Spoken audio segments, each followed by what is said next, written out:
इस कार्यक्रम के पुण्यार्जक हैं श्री विनोद काला, श्रीमती किरण काला। सफेद डिटर्जेंट, मेरी चॉइस मेरा सफेद। स्पार्कल, कड़ी चिकनाई हटाए, बदबू दूर करे। चैंपियन ब्लू, रंग हीरो, दाग zero. Shantinath detergent private limited. समस्त मुनि संघ की शंका समाधान के आज के इस सत्र में आप सभी का हार्दिक अभिनंदन। इससे पूर्व कि हम आज के इस सत्र को प्रारंभ करें, चलते हैं गुरुदेव के चरणों में और इन पंक्तियों के साथ अपने भावों को मुखरित करते हुए गुरुदेव का आशीर्वाद प्राप्त करेंगे कि ललित मधुर इंद्रिय विषय भी विषसम मुझे डराते हैं। मान, प्रशंसा, दौलत, शोहरत अग्नि समान जलाते हैं। गुरु कृपा आजगर बरसे मुझ पे काले मेघ समान। समता सरवर लहरावन मेरे मन का रेगिस्तान। सभी लोग हाथ जोड़ेंगे, मस्तक झुकाएंगे और मेरे साथ बोलेंगे, हे गुरुदेव नमोस्तु नमोस्तु नमोस्तु। बंधुओं, आज के इस सत्र को आगे बढ़ाने के लिए हम सभी चलते हैं परम पूज्य मुनिवर श्री संधान सागर जी महाराज के श्री चरणों में और नमोस्तु पूर्वक निवेदन करते हैं कि हे महाराज श्री, आपके माध्यम से शंका समाधान की यह गंगा गुरुदेव के मुख से यहाँ प्रवाहित हो, जिसमें आप प्लावित होके हम सभी अपने जीवन को धन्य कर सकें। हे महाराज श्री, नमोस्तु नमोस्तु नमोस्तु। चलते हैं गुरु चरणों में और आज के शंका समाधान के सत्र की शुरुआत अपन करें नमोस्तु पूर्वक। प्रथम प्रश्न के लिए पायल वाला परिवार सागर से मानसी सिंगई वे अपना प्रश्न गुरु चरणों में करें और उसके बाद में कल जिनका नंबर नहीं आ पाया, जिनवाणी वैयाव्रती समिति चौक मंदिर, तैयार रहे।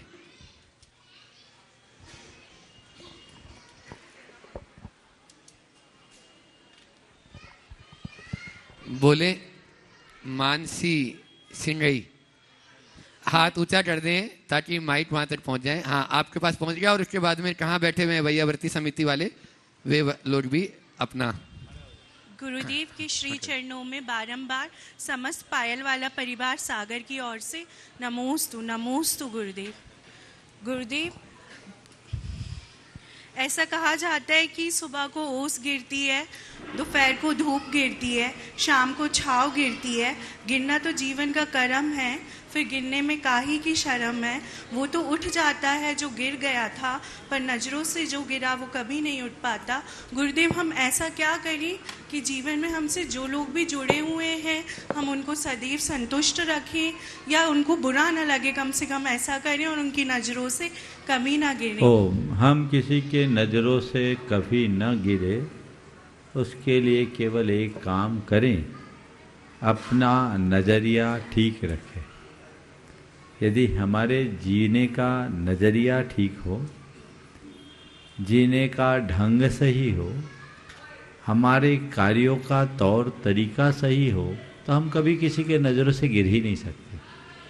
हमें देखना है कि हम किसी के नज़र से गिरते कब है, जब हम कुछ अकृत करते। और ये एक प्रकार की दुर्बलता है, नकारात्मकता है। हमें ऐसी नकारात्मकता से अपने आप को बचा के रखना चाहिए। ओम। जिनवाणी वैयाव्रती समिति चौक मंदिर वे अपना प्रश्न करें और उसके बाद में अपने बीच में कटनी से गुणायतन ट्रस्टी हेमलता, सुदीप जी जैन, सोहम सिद्धोहम जी वे तैयार रहेंगे। और मैं चाहूंगा ट्रस्ट कमेटी उनके सम्मान की भी व्यवस्था पहले से तैयार। वहीं पकड़ दे, वहीं पे जा। पंचायत बोलिए।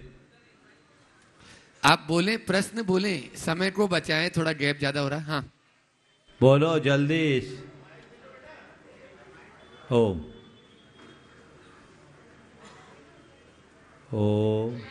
इधर एक माइक कटनी वालों को दो। मुनि श्री के चरणों में त्रिवान नमोस्तु नमोस्तु नमोस्तु। समस्त चुल्लक जियों के चरणों में इच्छामी इच्छामी इच्छामी। नमोस्तु महाराज जी, नमोस्तु महाराज जी। हम लोगों का जिनवाणी वैयाव्रती का ग्रुप है। हम लोग हर महीने की एक मीटिंग रखते हैं, हर एक मंदिर में जाकर जिनवाणी का रख रखाव करते हैं और जो हम लोगों का महीने का जो कलेक्शन होता है उससे हम लोग बोलियां भी लेते हैं और जिनवाणी के रख रखाव के लिए उसमें भी खर्च करते हैं। तो महाराज जी, हमारी एक इच्छा ये भी है कि हम आपके गुरुकुलम में 51,000 की लेना चाहते हैं ग्रुप की तरफ से।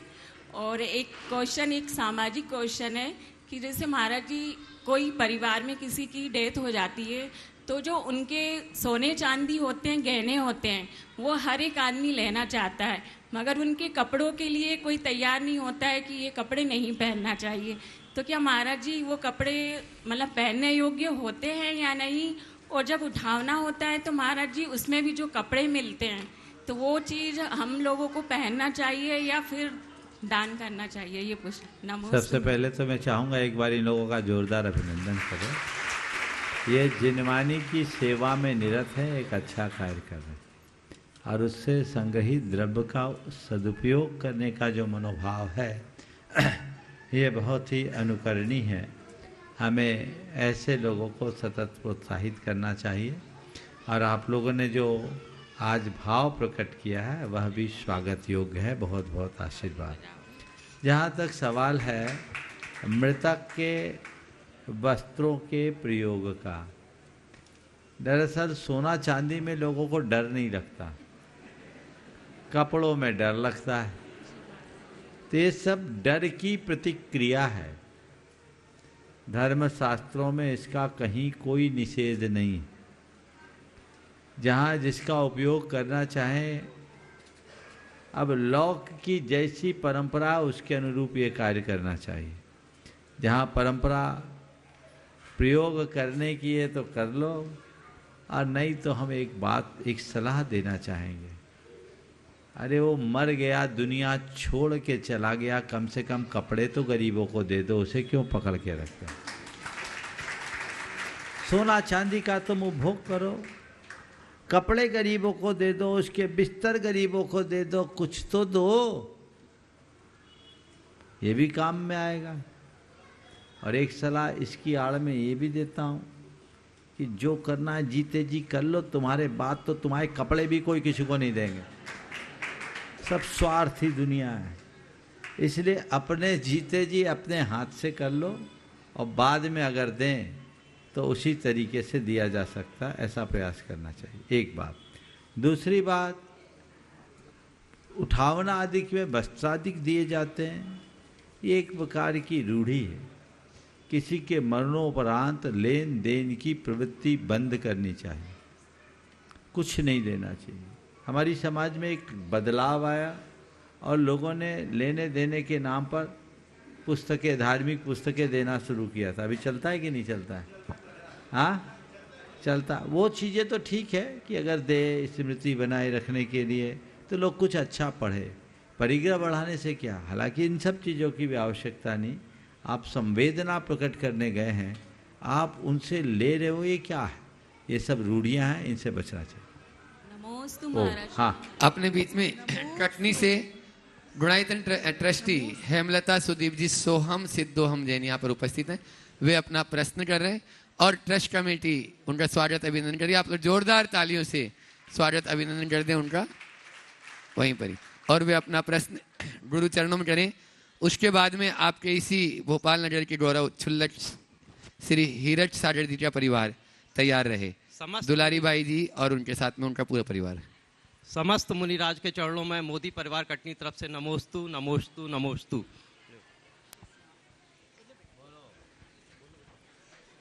गुरुदेव, मेरा प्रश्न ये है कि जब भी हम नवदा भक्ति करते हैं तो मन शुद्धि, वचन शुद्धि और काय शुद्धि का क्या अर्थ है? बहुत सुंदर।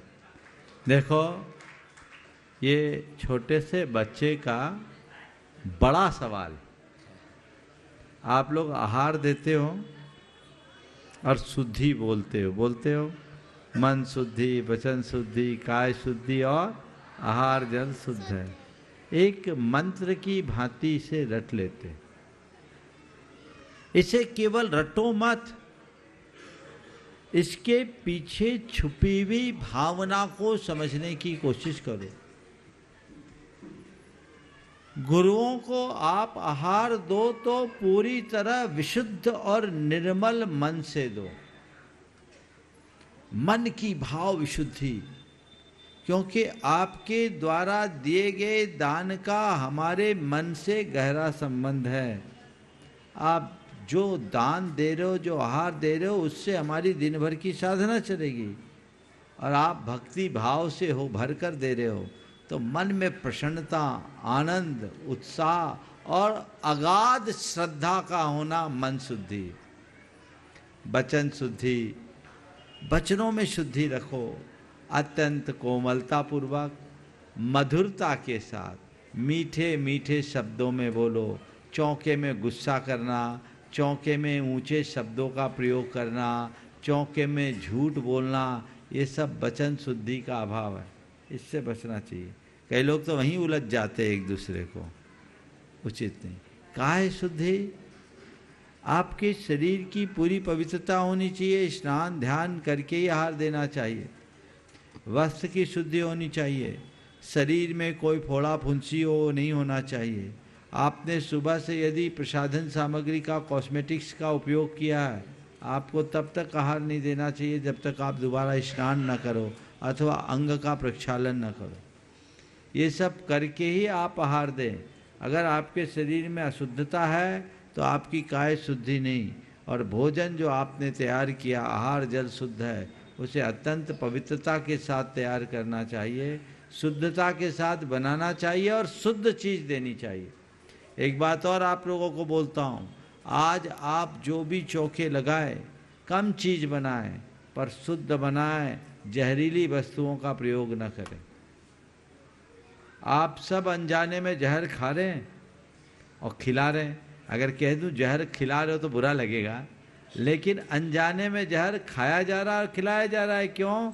आज जो भी अनाज, फल, सब्जियां आप प्रयोग कर रहे हैं, मसाले प्रयोग कर रहे हैं, उनमें कितने अधिक कीटनाशकों का प्रयोग होता है, वो जहर है कि नहीं? बोलो। तो अगर कोई कहे जहरीले अनाज को देना यानी जहर खिलाना, जहर खाना, बुरा लगेगा? एक अवेयरनेस होनी चाहिए। इसलिए जैविक ऑर्गेनिक खाद्य सामग्री का प्रयोग करना चाहिए, जो आपके सेहत के लिए भी है और साधुओं के सेहत के लिए भी जरूरी है, और आजकल सब सुलभ है और एक क्रांति होनी चाहिए। आज अगर आप थोड़ी सी सावधानी रखो तो आप अपने घर के छत पर अपनी ज़रूरत की सब्जियां उगा सकते हैं।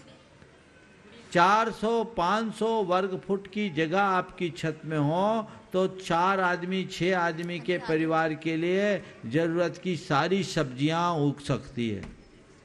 आपको बाहर से पेस्टिसाइड वाली चीज़ें खाने की नौबत नहीं आएगी, क्योंकि उसमें इतनी अधिक मात्रा में डीटीटी का प्रयोग है कि माँ के दूध में भी उसका असर दिखने लगा, और इसी कारण कैंसर जैसी जानलेवा बीमारियां दिनों दिन पांव पसार रही है। इसलिए इनके प्रति बहुत सजग और सावधान रहना चाहिए और इनसे बचना चाहिए। ये शुद्धि का नाम ही सच्ची शुद्धि है, ठीक है। और सोले के महाराज जी कह रहे हैं सोले के कपड़े तो पहन लिए और गाड़ी में घूम रहे, तो ये शुद्धि नहीं है, वहीं बदलो। हाँ, हो गया? नमोस्तु महाराज। तुम्हारा भी है? हाँ बोलो। नमोस्तु महाराज जी। महाराज जी, मेरा प्रश्न ये है कि जब मैं अष्टद्रव्य से पूजा करता हूँ तो अनर्घ्य प्राप्ताय अर्घ्य में प्राप्ति स्वाहा का अर्थ क्या होता है? बहुत अच्छा। अनर्घ्य का मतलब क्या है? अर्घ्य का मतलब होता है मूल्य, या अर्घ्य का मतलब होता है भेद। भगवान आप अनर्घ्य हैं, अनर्घ्य यानी जिसका कोई मूल्य नहीं, अमूल्य पद को प्राप्त किए। तो है भगवान, आपने अमूल्य पद को प्राप्त किया है, इसलिए आपके चरणों में उसी अमूल्य पद को प्राप्त करने के लिए हम ये अर्घ्य नाम से एक भेंट अर्पित कर रहे हैं। समझ गए? चलो। नमोस्तु। क्षुल्लक हीरक सागर जी परिवार, दुलारी बाई जी, नरेंद्र कुमार जैन, वर्धमान जी और सीमा जी जैन, पूरा परिवार एक बार जोरदार ताली बजा दीजिए, जिनके परिवार से ऐसे मोक्ष मार्ग में आगे बढ़ रहे हैं क्षुल्लक जी। और साथ में ही उसके बाद तैयार रहेंगे नीतू पंकज जी जैन। बारंबार नमोस्तु गुरुदेव। मेरा प्रश्न जिनवाणी को लेकर है। जिनके कारण मन पर छाए घनघोर अंधकार दूर हो जाते हैं, वे हैं जिनवाणी माँ। किंतु परम उपकारी सुखदायिनी जिनवाणी माता की उचित रूप से विनय सेवा करना आज हम लोग शायद भूल गए हैं। जिनवाणी के कारण जीवन सुखमय बनता है। उन्हीं जिनवाणी माता की कई स्थानों पर, कई जगह, मतलब कई बार देखा गया है दयनीय अवस्था जो गोदरेज होती है उसमें नीचे स्थानों पे शास्त्र रखे रहते हैं, जहाँ पर चूहे शास्त्रों को पूरी तरह जर्जर कर देते हैं और अशुद्धि फैला जाते हैं। ज्ञानवान जीव को सर्वत्र उच्च आसन मिलता है, किंतु ज्ञानदायिनी जिनवाणी माता को लोग अलमारी में नीचे स्थान पर विराजमान करते हैं, जो अनुचित नहीं है क्या? जो जिनवाणी माता हमें उचित अनुचित का ज्ञान प्रदान करती है, अनुचित होने से हमारी रक्षा करती है, उन्हें अनुचित स्थान पर विराजमान करते हैं क्यों? कहते हैं जिनवाणी आगम परम पूज्य है, नवदेवता की श्रेणी में आती हैं। तो जैसे पूज्य जिनेन भगवान प्रतिमा उनकी नाभि से ऊपर आसन पर रखते हैं, वैसे जिनवाणी माता को नाभि से ऊपर क्यों नहीं रखते? ओम, बहुत अच्छा प्रश्न है, पर पूरा लेख है और आपके प्रश्न में ही उत्तर समाहित है। एक बार इनकी सत प्रयास का अभिनंदन कर दीजिए, है ना। और मैं एक ही पंक्ति में उत्तर दूंगा। जिनवाणी की पूर्ण विनय करनी चाहिए और इसके प्रति सजगता रखनी चाहिए। आप लोग थोड़ी सी लापरवाही या प्रमाद में अपना संपूर्ण संचित पुण्य छीन कर लेते हैं। कई बार ऐसा देखने को मिलता है। आपको उसके प्रति जागरूक रहना चाहिए। पूजन किए, उसी में द्रव्य सामग्री भी रह जाती है, कहीं भी रख देना नहीं। जिनवाणी को विनयपूर्वक उच्च स्थान पर रखना चाहिए, विनयपूर्वक उठाना चाहिए और विनयपूर्वक रखना चाहिए। अपनी नाभि से नीचे जिनवाणी कभी नहीं रखना चाहिए। जितनी विनय करेंगे ज्ञान की उतनी वृद्धि होगी। ओम। चलिए।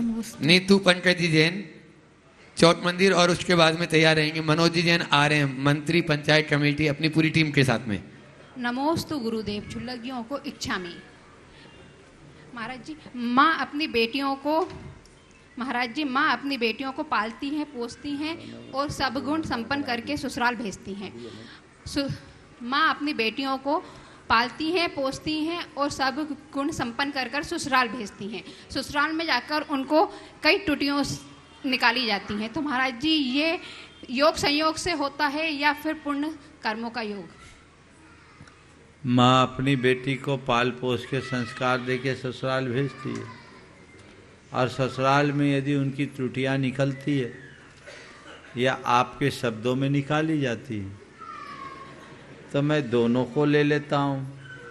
कई जगह त्रुटियां निकलती है और कुछ कई जगह निकाल दी जाती है। तो निकलती है तो समझ लेना मैन्युफैक्चरिंग डिफेक्ट है, और निकाली जाती है तो समझना वारंटी का दुरुपयोग है ना। आजकल तो ऐसा चलता है। ये दोनों चीज़ें ठीक नहीं हैं। सबसे पहली बात तो ये है कि कमियां हर किसी में हो सकती है। यदि कोई घर में बहू बनकर आई है और उसमें कोई कमी है तो हमें चाहिए कि हम उसे धीरे धीरे दक्ष करें, निष्णात बनाएं, निपुण बनाएं। लेकिन ये देखने में आता है कि हर परिवार में दोहरा नजरिया होता है। घर की बेटी के प्रति अलग दृष्टिकोण और बहू के प्रति अलग दृष्टिकोण। एक की बेटी का विवाह हुआ,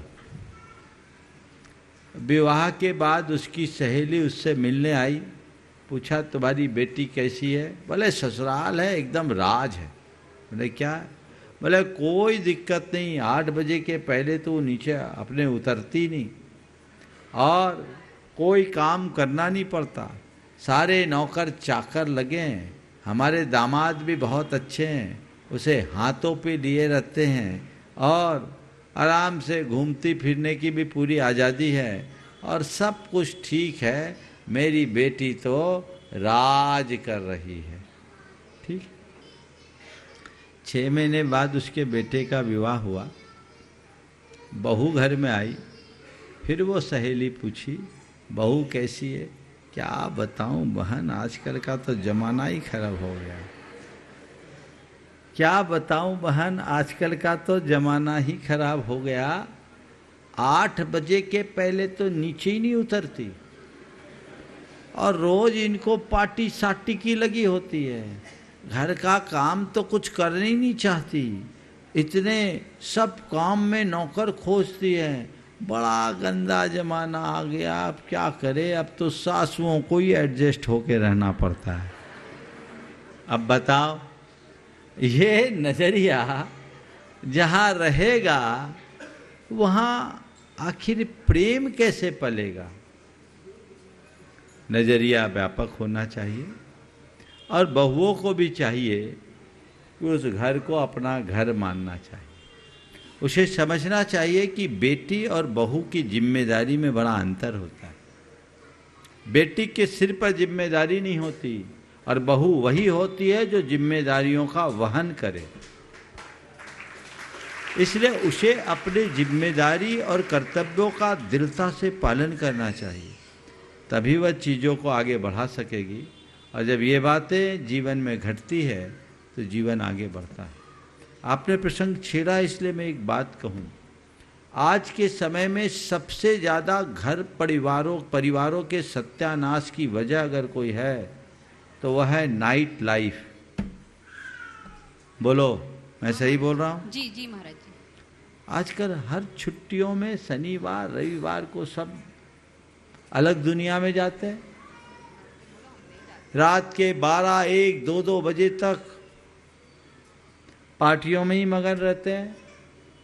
अब जब उतने लेट आएंगे तो स्वाभाविक है 9-10 बजे के पहले उठेंगे नहीं, तो उससे सारे संस्कार नष्ट हो रहे हैं, घर की व्यवस्थाएं खंडित हो रही है, मर्यादाएं छिन्न भिन्न हो रहे हैं। फिर पूजा पाठ करने की भी गुंजाइश नहीं बचती। और बच्चे पहले तो छुट्टी के दिन अभिषेक पूजन कर लेते थे, मंदिर आ जाते थे। अब छुट्टी के दिन भी और मौज हो गया, और बिजी हो जाते, तो वो और चला जाता है। तो इस लाइफ स्टाइल में बदलाव होना चाहिए, मौलिकता जीवन में जुड़नी चाहिए, जिससे जीवन का पथ प्रशस्त हो। नमोस्तु गुरुदेव, नमोस्तु गुरुदेव। मनोज जी आ रहे हैं, मंत्री दिगंबर जैन पंचायत ट्रस्ट भोपाल, और साथ में उनके साथीजन, और उसके बाद में तैयार रहेंगे डॉक्टर अंशुलजीत तारण। गुणायतन प्रणेता, संका समाधान प्रवर्तक, हितमित प्रिय वचन के धारी, परम पूज्य मुनि श्री 108 प्रमाण सागर जी महाराज के चरणों में मैं और मेरी पूरी कमेटी की ओर से अनंत बार नमोस्तु नमोस्तु नमोस्तु। आज मनोज कहाँ है? अच्छा, ठीक, हाँ, ठीक, बोलो। गुरुदेव, निश्चित ही आपके आने से यहाँ धर्म की गंगा निरंतर यहाँ पर बह रही है। आज प्रातःकालीन जो प्रवचन आपने दिए उसमें 4 रंगों के माध्यम से आपने जीवन के मर्म को बहुत ही अच्छे से समझाया, जिसमें अंग रंग, संग रंग, राग रंग और अंतरंग। अंतरंग में पड़े हुए राग द्वेष मोह आदि के जो विकारी भाव और विकारी रंग जो अनादिकाल से हमारे आत्मा के साथ जुड़े हुए हैं, उसको धोने का आपने कहा कि उसको छोड़ना चाहिए। गुरुदेव, किस तरीके से हम इस जीवन में राग द्वेष मोह के जो अनादिकाल से इस आत्मा के साथ या हमारी अंतरंग के साथ वो दाग धब्बे पड़े हुए हैं, उसको हम धोएं ताकि हम अपने जीवन को निर्मल और पवित्र बना सकें। बहुत अच्छा सवाल आपने किया। अंतरंग के रंग को हम कैसे प्रक्षालित करें? 4 उपाय बताता हूँ। मन के राग देश को दूर करने के लिए सबसे पहले शुभ भावनाओं का जल दो, शुभ भावनाओं का सिंचन करो, उससे उसको गीला करो, मन के इस आंचल को गीला करो। फिर उसके ऊपर हम क्षमा का साबुन लगाएं, क्षमा भाव का साबुन उस पे लगाएं, और उसके ऊपर क्षमा भाव का साबुन लगाने मात्र से काम नहीं होगा। जब कपड़ा ज़्यादा मैला हो जाता है और उसको धोना पड़ता है, तो साबुन लगाने के साथ साथ उसको खींचना भी पड़ता है, कूटना पड़ता है, और खींचने कूटने के लिए मुगरी का प्रयोग करना पड़ता है। तो मैं कहता हूँ, क्षमा भाव का साबुन लगाकर तपस्या का आप उस पर मुगरी चलाओ, बार बार तप की मुगरी उस पर मारो। और जब तपस्या की मुगरी मारने के बाद संयम के पानी में खगालोगे, चित्त का ये कपड़ा साफ स्वच्छ हो जाएगा और जीवन आगे बढ़ जाएगा। गुरुदेव, एक बात और मेरी रह गई थी।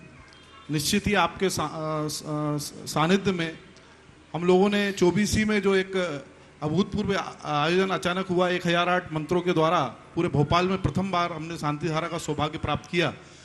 वो 24 जब सन 1995 में आप यहाँ पधारे थे और आपके मार्गदर्शन में लौकिक इंजीनियरों को छोड़कर आपकी इंजीनियरिंग में ऐसा क्या कमाल हुआ जो बिना कोई बाधा मंदिर में आए हुए और ऐसा विशाल 24 का निर्माण गुरुदेव वहाँ हुआ। ये हम लोगों को जो नई युवा पीढ़ी है उन्हें उसकी जानकारी पूरी नहीं है। देखिए ये बात बिल्कुल सही है और ये कल भी मैंने जिक्र किया था कि इसे पूरे देश को समझना चाहिए, एक मॉडल है।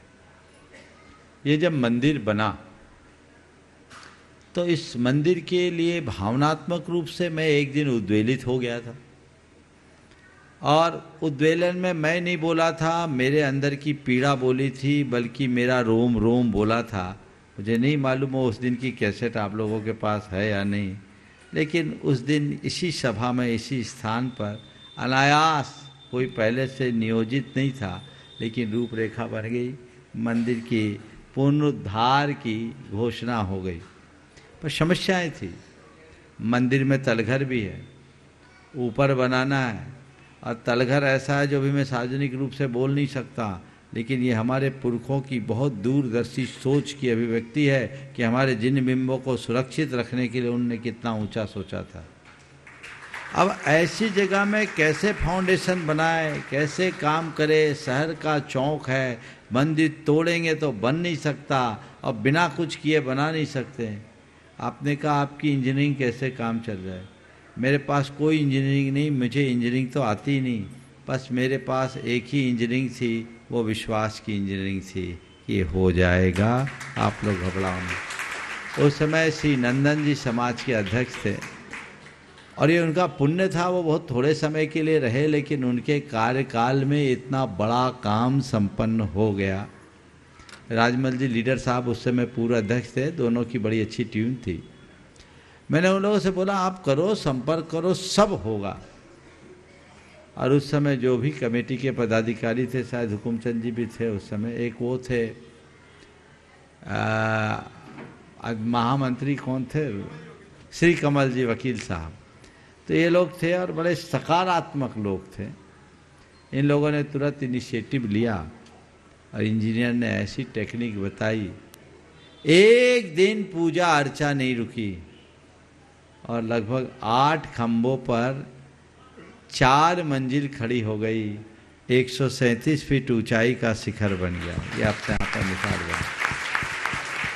तो ये चीज़ें अगर व्यक्ति विश्वास पूर्वक करे तो कर सकता। अभी भी आप इस चौक मंदिर में देख लीजिए, पुराना 2 मंजिल अलग है और ऊपर के 2 मंजिल अलग है, और आज भी वह अपने पूरे के पूरे सौंदर्य और भव्यता को प्रकट कर रहा है।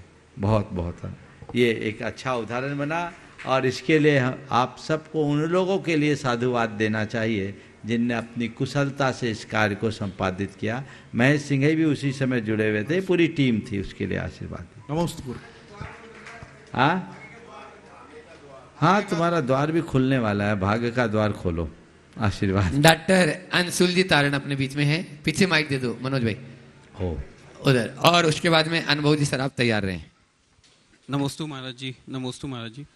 महाराज जी मेरा एक सिंपल सा प्रश्न ये है कि डॉक्टर पेशा या बाकी पेशों में हम लोग जो सुबह से रात तक घर के बाहर रहते हैं और बहुत से साथ वाले जो शहर के भी बाहर रहते हैं, तो बहुत बार रोज़मर्रा में मंदिर जी जाना, पूजा आदि नहीं कर पाते हैं। तो ऐसे क्या उपाय हम कर सकते हैं जिससे हम रोज़मर्रा की ज़िंदगी में धर्म से जुड़े रहें? देखिए, हर व्यक्ति का अलग अलग कार्य क्षेत्र होता है और जिसका जैसा कार्य क्षेत्र होता है उसकी धार्मिक क्रिया भी उसी अनुरूप होती है, समझ गए। तो आप जैसे कार्य क्षेत्र में काम कर रहे हैं, अपनी धार्मिक क्रियाओं को वैसे कीजिए। यदि अपने प्रोफेशन के निमित्त कहीं आपको आना जाना है, अब मंदिर छूट रहा है, घबराइए नहीं। जिस दिन फ्री रहें पूरे मन से कर दीजिए। और मंदिर न जा पाए कोई बात नहीं, श्रद्धा तो आपके साथ है। ट्रैवल करते करते भगवान का नाम ले लीजिए, जो स्तुति पाठ आपको याद आती है वो कर लीजिए। मैं तो कहता हूँ आप डॉक्टर हो ना, तो पेशेंट को देखते हुए भी नमोकार जप लीजिए, उसका दोहरा लाभ हो जाएगा, दोहरा प्रभाव पड़ेगा। ऐसे कई चिकित्सक हैं मेरे संपर्क में। एक तो सर्जन है, वो बोलते हैं कि मैं नमोकार और एक भक्तामर पढ़ते हुए ही सर्जरी करता हूँ और उनकी सर्जरी बहुत अच्छी होती है। तो ये भी प्रयोग किया जा सकता है, तो ये भी हमारा धर्माचरण। नमस्ते। और एक बात, अधर्म नहीं करना ही सबसे बड़ा धर्म है। व्यसन मुक्त जीवन जिए, सात्विकता का जीवन जिए, यह आपके जीवन की सबसे बड़ी उपलब्धि हो। नमस्ते। अपनी चंचला लक्ष्मी का शाश्वत तीर्थराज सम्मेसी कर दी में जिन्होंने उपयोग कर आज उसको शाश्वत बना लिया, ऐसे नामों की घोषणा कर रहे हैं अनुभवजी सराफ, प्रचार मंत्री और गुणायतन के शिरोमणि संरक्षक। शीघ्रता करें, माइक पहले से। और उसके बाद में अपने बीच में राकेश जी, माइक पहुंचे, राकेश श्वेता रारा रांची से अपने बीच में जो गुणायतन के मंत्री भी हैं, वे तैयार रहेंगे। सहज सरल और वात्सल्य की मूर्ति गुरुवर के चरणों में नमन और मुनि संघ के चरणों में नमन। आज हमारे गुणायतन परिवार से रोज नित्य दिन की तरह लोगों का जुड़ना जारी है। उनके पुण्य की हम लोग खूब अनुमोदना करते हैं।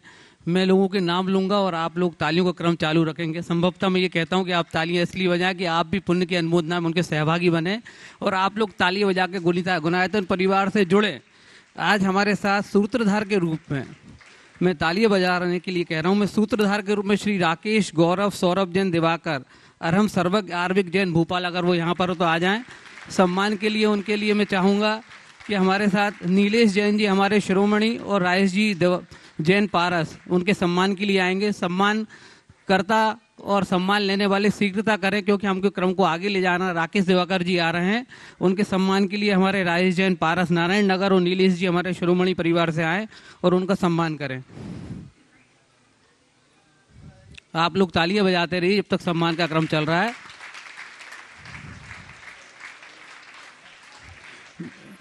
दूसरे क्रम में हमारे साथ जो परिवार संस्थापक सदस्य के रूप में जुड़ा है उनको मैं आवाज दे रहा हूं। श्री आर के Jain advocate, Shrimati Sulochana Jain advocate, Aviraj Jain advocate, Shrimati Arpana Jain, अभिनय जैन, डॉक्टर निधि जैन, वाणी आदि ये शीघ्र आए मंच के निकट ये सम्मान के क्रम के बाद। तो तुरंत इनके सम्मान के लिए मैं चाहूँगा हमारे शिरोमणि परिवार से संजय मलैया जी, शिरोमणि राजीव जैन नेहरू नगर आएँ और उस परिवार का सम्मान करें। मैं दोबारा आपको बता रहा हूँ, ये क्रम खत्म हो तो दोबारा हमारा संस्थापक सदस्य परिवार का हमको स्वागत करना है। इसके लिए श्री आर के Jain advocate, Shrimati Sulochana Jain advocate, Abhiraj Jain advocate, Shrimati Rajni Arpana Jain, अभिनय जैन, डॉक्टर निधि जैन, वाणी वृद्धि जैन, पूरा परिवार लालघाटी निवास करता है। आप लोग तालियां बजाइए। और ये परिवार वैसे भी ट्रस्ट के रूप में यहाँ पर शामिल है। मैं शीघ्रता चाहूंगा कि हमारे सम्मानकर्ता और सम्मान लेने वाले दोनों ही शीघ्र आगे आए जिससे हम इस क्रम को आगे ले जा पाए।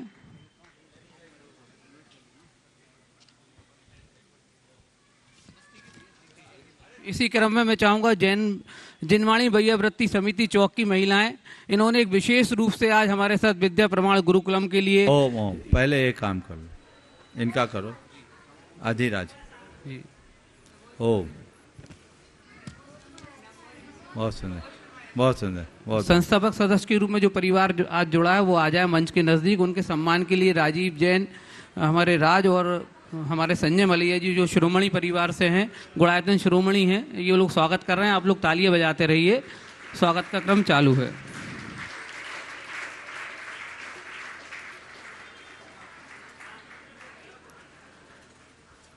जिनवाणी भैया वृत्ति की महिलाएं जो हैं उन्होंने एक विशेष सहयोग दिया है हमारे लिए विद्या प्रमाण गुरुकुलम में। वो महाराज जी के पास जाकर नमोस्तु निवेदित करेंगी और आशीर्वाद लेंगी।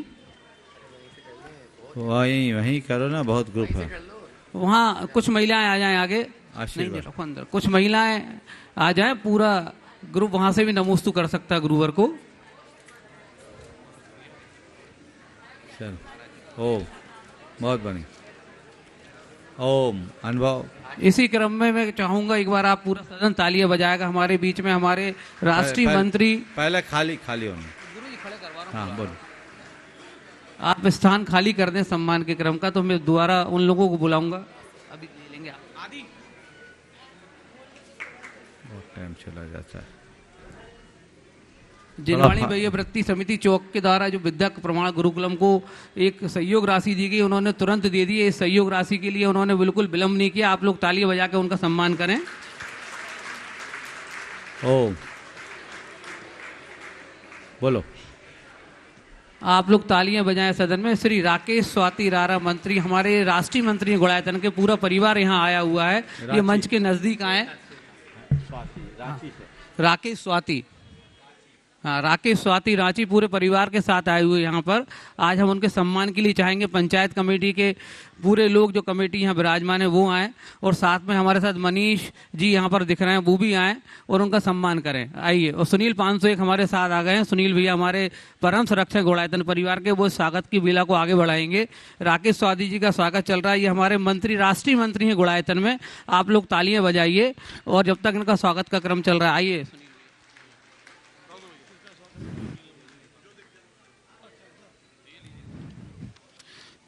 मलय भैया कहाँ बैठे हैं? मलय भाई कहाँ है? हमारे साथ आज एडिशनल एसपी मलय जैन साहब भी यहाँ आए हुए हैं। हमारे साथ है एडिशनल एसपी भोपाल के गौरव मलय जैन भी यहाँ आए हुए हैं, वो साथ में आए। उनके स्वागत के लिए वैभव चौधरी और हमारी पंचायत कमेटी साथ में उनका स्वागत करेगी। मलय भैया शीघ्रता से आगे आइए।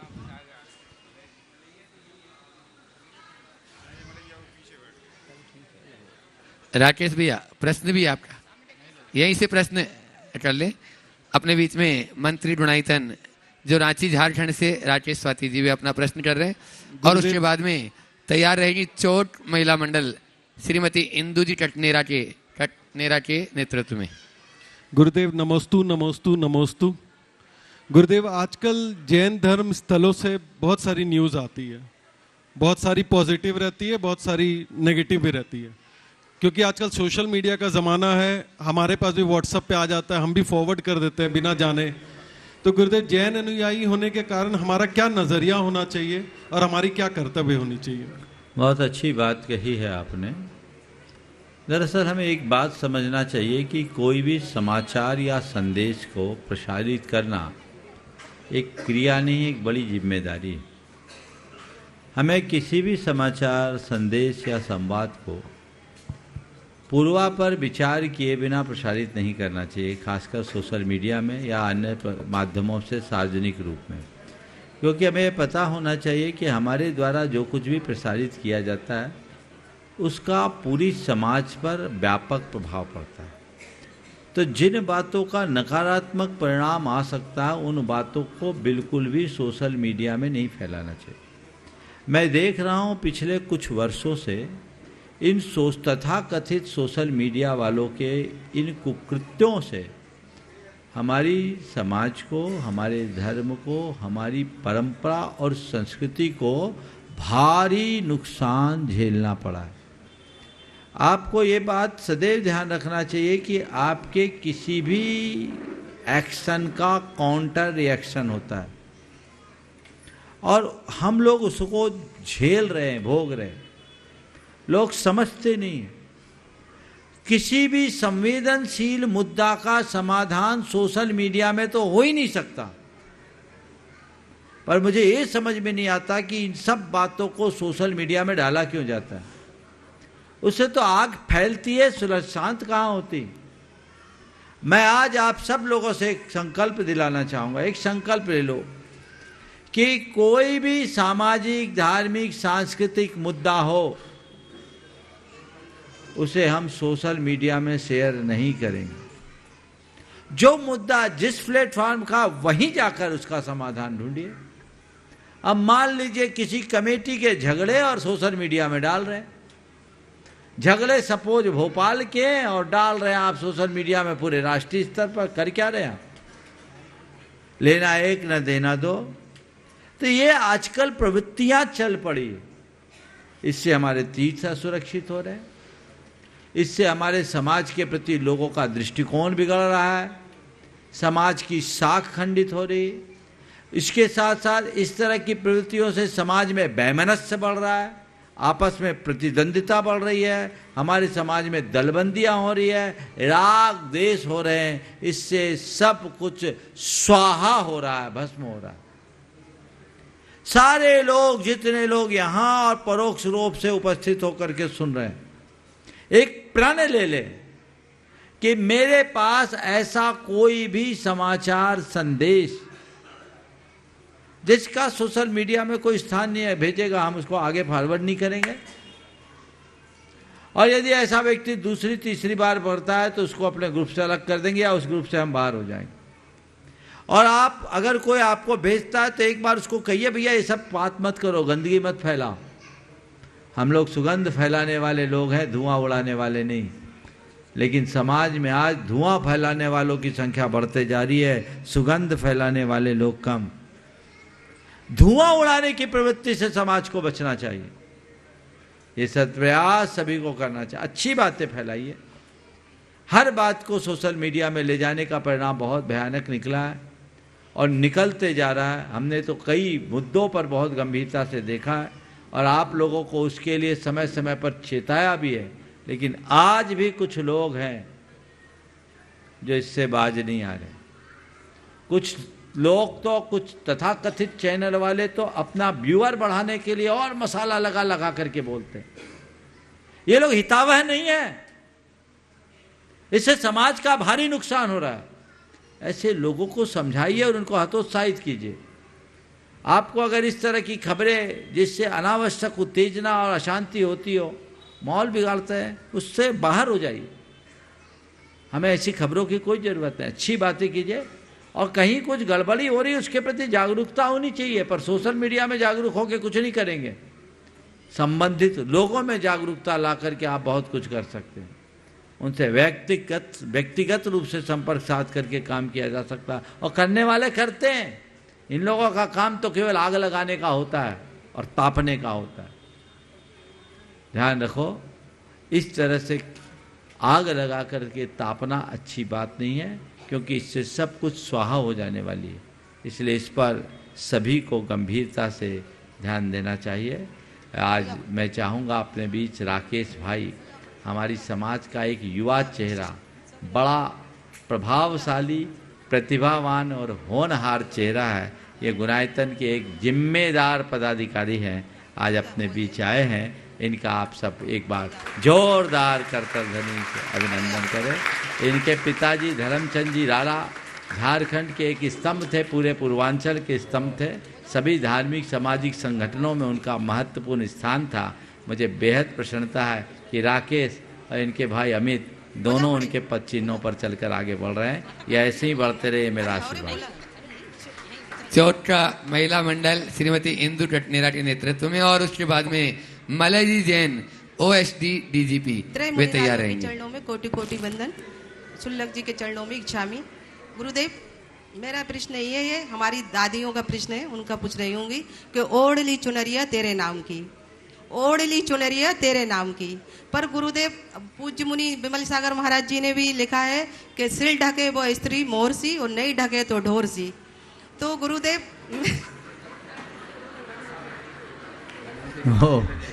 अच्छा, हाँ। तो मेरा प्रश्न ये है, जब हमारी दादियाँ शाम के टाइम मंदिर जाती है तो सभी महिलाएं सलवार सूट पहनती, वो तो बहुत अच्छा रहता है, लेकिन 2 मीटर की चुन्नी या कोई भी नहीं ओढ़ के आती है। उस समय दर्शन करती तो हमारी महिलाओं के, दादियों के जो सिर नीचे होते हैं तो उनको बहुत, मतलब जो आंखें नीचे करके देखती है तो उनको अच्छा नहीं लगता है। तो मुझे लगता है दादी तो आप भी बन गई होगी। नहीं, अभी सास भी नहीं बनी था। अरे ठीक है। और महाराज जी, इसी बीच में सभी महिलाएं मंदिर में जो 8 साल से लेके 80 साल तक की महिलाएं जो मंदिर जी में जो अनावश्यक वस्त्र पहन के आती हैं, उस समय मतलब जो हमारे गुरुद्वारा है, मस्जिद है, वहां पर देखिए, मंदिर के संदर्भ में देश कोड की बात प्राय उठते रहती है।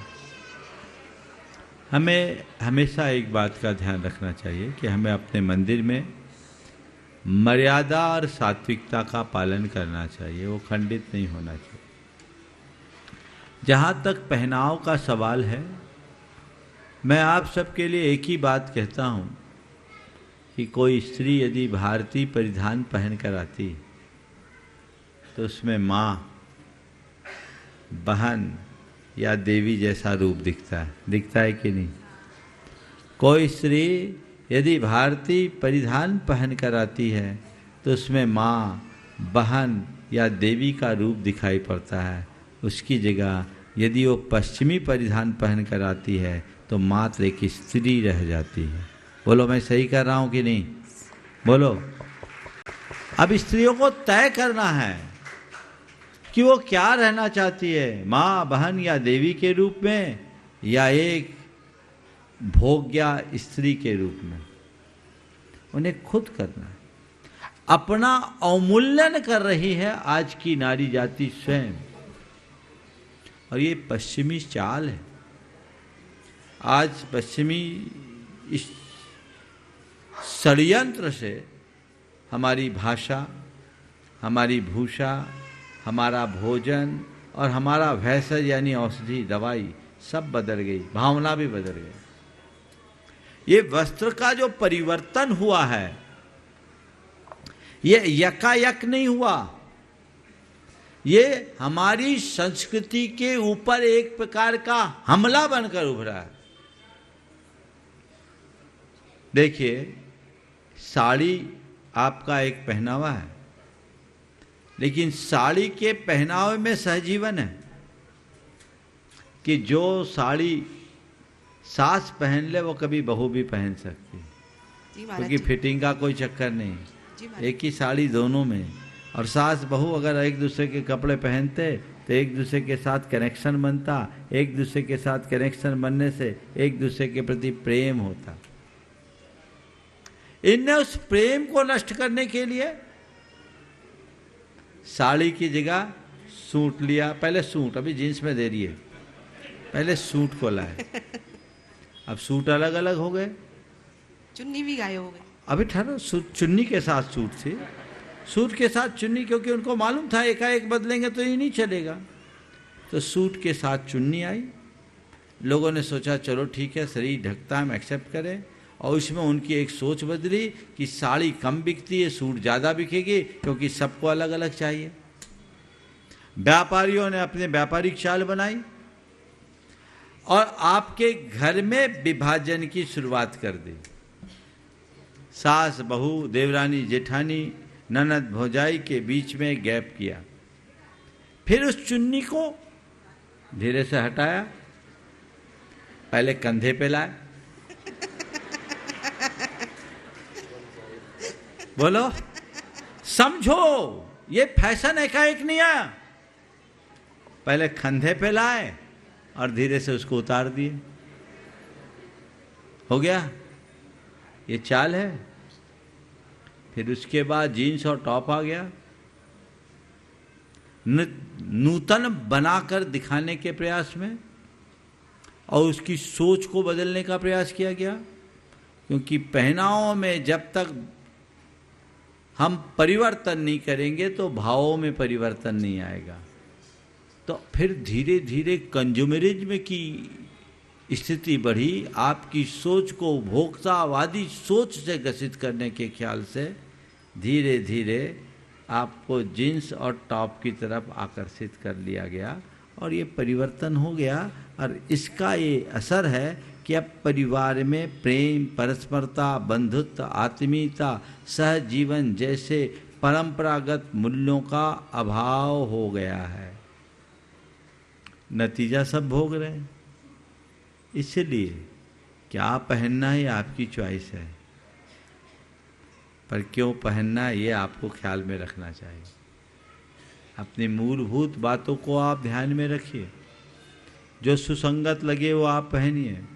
मुझसे एक बार किसी ने कहा कि महाराज ये सारे रिस्ट्रिक्शन महिलाओं के लिए क्यों, पुरुषों के लिए भी तो बोलना चाहिए। वो लोग धोती छोड़ करके जीन्स टी शर्ट पे आ गए, कभी उनके लिए भी तो बोलो। हाल तो इनके भी बेहाल। अब तो धोती वाले दिखते ही नहीं। एक अर्थ में देखे तो महिलाएं तो आज फिर भी साड़ी में हैं, धोतियां तो पूरी तरह गायब हो गई। जबकि धोती एक ऐसा परिधान जो ओढ़ना बिछाना सब काम में आता। तो हमें अपनी मौलिक पहचान को खोना नहीं चाहिए। आप अगर विशुद्धतया भारतीय दिखना चाहते हैं तो तभी दिख पाएंगे जब आप भारतीय परिधान में रहो। उसकी कॉपी कोई नहीं कर पाएगा। पुरुषों को मैं कहता हूँ तुम लोग आहार में और पूजन में तो धोती पहन लेते हो, एक नई शुरुआत करो कि महीने में एक दिन हम धोती ही पहनेंगे, सुबह से शाम तक धोती कुर्ता पहनेंगे।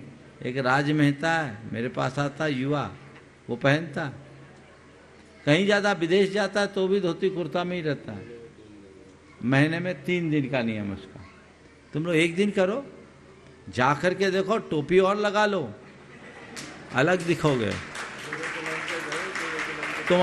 सुन लो, तुम अगर सूट पहन के जाओगे तो तुमसे अच्छा सूट कोई दूसरा पहन सकता है, लेकिन धोती कुर्ता पहन करके जाओगे तो तुम्हारी बराबरी कोई नहीं कर पाएगा। ये शुरुआत की जाए, ऐसा करो। कर पाओगे बोलो? कितने लोग करने को तैयार है? देखिए हाथ उठाओ। देखो देखो देखो, ये तुम लोगों की हकीकत। उठाओ तो सब लोग, क्या है? देखो ये है तरीका, ऐसा होना चाहिए। क्या है? आप धोती कुर्ता पहनोगे, सुनो मेरी बात, मेरी बात सुनो। ओम ओम। आप सूट पहनोगे तो जेंटलमैन कहलाओगे, और धोती कुर्ता पहनोगे तो भद्र सज्जन कहलाओगे। बोलो क्या कहलाना चाहते हो? एक भद्र सज्जन पुरुष के रूप में अपनी पहचान बनाना चाहते हो, या जेंटलमैन के बन के घूमना चाहते हो? भारतीय है ना, तो भद्रता और सज्जनता भारतीयता की पहचान है। शुरू कीजिए, देखिए कितना बड़ा बदलाव आता है, बहुत बड़ा परिवर्तन आ सकता है। तो ये पहनाव पर भी सभी को ध्यान देना चाहिए। बंधुओं, एक छोटी सी बात मुझे करनी है। नमोस्तु महाराज जी, नमोस्तु। जैसा कि कल आप लोगों को सूचित किया गया, इस वर्ष एक अच्छा उपक्रम यहाँ शुरू किया गया है, एक अच्छी पहल।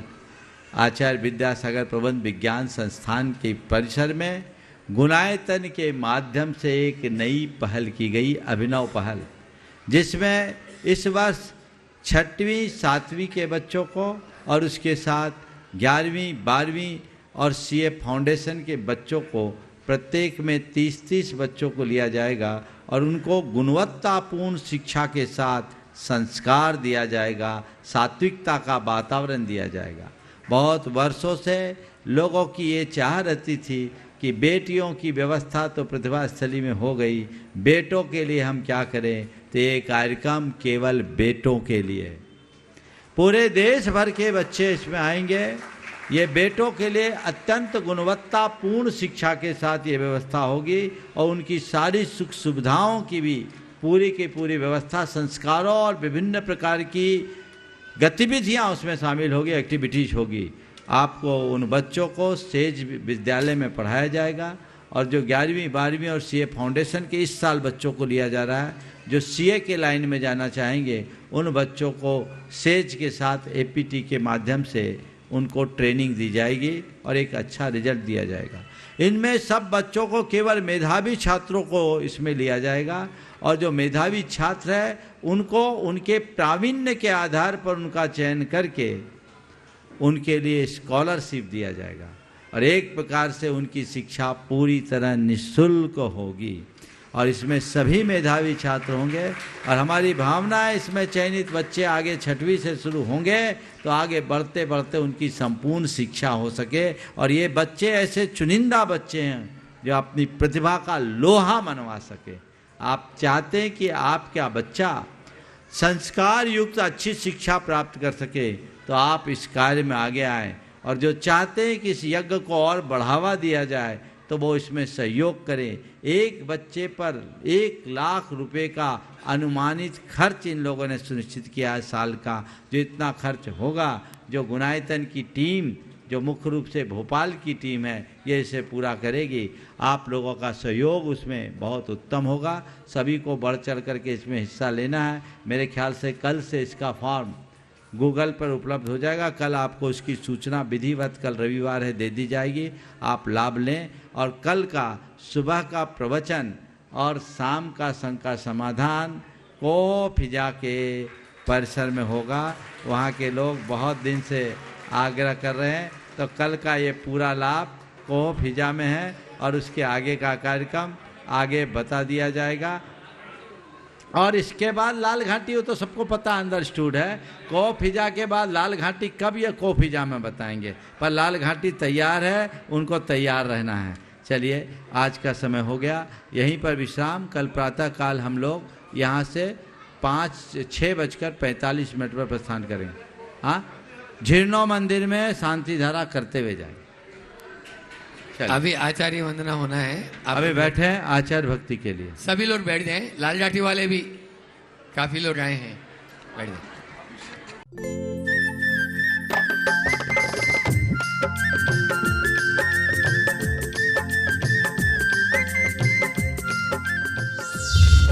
इस कार्यक्रम के पुण्यार्जक हैं श्री विनोद काला, श्रीमती किरण काला। सफेद डिटर्जेंट, मेरी चॉइस मेरा सफेद। स्पार्कल, कड़ी चिकनाई हटाए, बदबू दूर करे। चैंपियन ब्लू, रंग हीरो, दाग zero. Shantinath detergent private limited, Kolkata.